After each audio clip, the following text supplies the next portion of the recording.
ഇപ്പൊ ലൈവ് തുടങ്ങിയിട്ടുണ്ട്. ഇപ്പൊ ഏറ്റവും കൂടുതൽ സന്തോഷവാനായിട്ട് കാണുന്ന ഒരു കണ്ടസ്റ്റന്റ് ആരെന്നറിയോ? അത് നമ്മുടെ അക്ബറാണ്. അക്ബറിന് ശരിക്കും പറയുകയാണെങ്കിൽ ഒരു റീ എൻട്രി തന്നെയാണ് ബിഗ് ബോസ് കൊടുത്തിരിക്കുന്നത്. ഇന്നലെ ഒരു ലെറ്റർ വായിച്ചില്ലേ, വെൽക്കം ബാക്ക് എന്നൊക്കെ പറഞ്ഞിട്ടാണ് കൊടുത്തിരിക്കുന്നത്. എന്തോ എവിടെയോ എവിക്ഷനായിട്ട് പോയിട്ട് തിരിച്ചു വന്ന പോലെയൊക്കെയാണ് പറയുന്നത്. ട്രീറ്റ്മെന്റ് കഴിഞ്ഞ ചില കണ്ടസ്റ്റൻസ് തിരിച്ചു വരില്ലേ, അതേപോലെ ഒരു ട്രീറ്റ്മെന്റ് ആണ് ബിഗ് ബോസ് അക്ബറിന് ഇന്നലെ ഒരുക്കി കൊടുത്തിട്ടുള്ളത്. അപ്പൊ ഭയങ്കര ഹാപ്പിയാണ്. ഇന്ന് വീണ്ടും പണ്ടത്തെ രീതിയിൽ തന്നെ കുറെ കുത്തിത്തിരിപ്പുകളും കുനിഷ്ടുകളും ഒക്കെ ആയിട്ട് കുറച്ച് ദിവസങ്ങളായിട്ട് കുറച്ച് മൗനായിരുന്നു.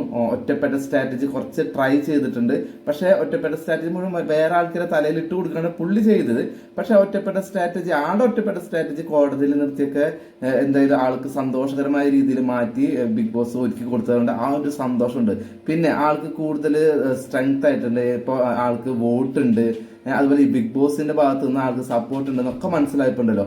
ആൾ ഭയങ്കര ഹാപ്പിയാണ്. ഇന്ന് ലൈവില് ഏറ്റവും ഹാപ്പി ആയിട്ട് തോന്നുന്ന ഒരു കണ്ടസ്റ്റന്റ് എന്ന് പറയുന്നത് അക്ബറാണ്.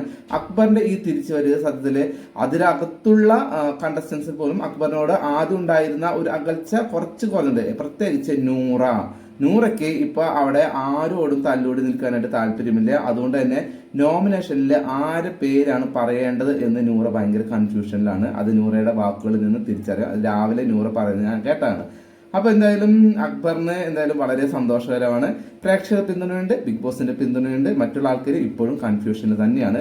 എലിമിനേറ്റ് ആവോ ഇല്ലേ എന്നുള്ളൊരു കൺഫ്യൂഷൻ ഉണ്ട്. അക്ബറിന് അതിപ്പോൾ വളരെയധികം കുറഞ്ഞിട്ടുണ്ട്. ഭയങ്കരമായിട്ട് കോൺഫിഡൻസ് കൂടിയുണ്ട്. ഇന്നലെ രാത്രി തന്നെ ആര്യനോട് പറയണ കേട്ടു, നീയൊക്കെ ഇവിടെ ഇരുന്നിട്ട് ഞാൻ പോവാന്ന് പറഞ്ഞാൽ പിന്നെ എന്താണ് കാര്യം എന്ന് ചോദിക്കുന്നുണ്ട്. അപ്പൊ അത്രയും കോൺഫിഡൻസ് അക്ബറിന് കൂടിയിട്ടുണ്ട്.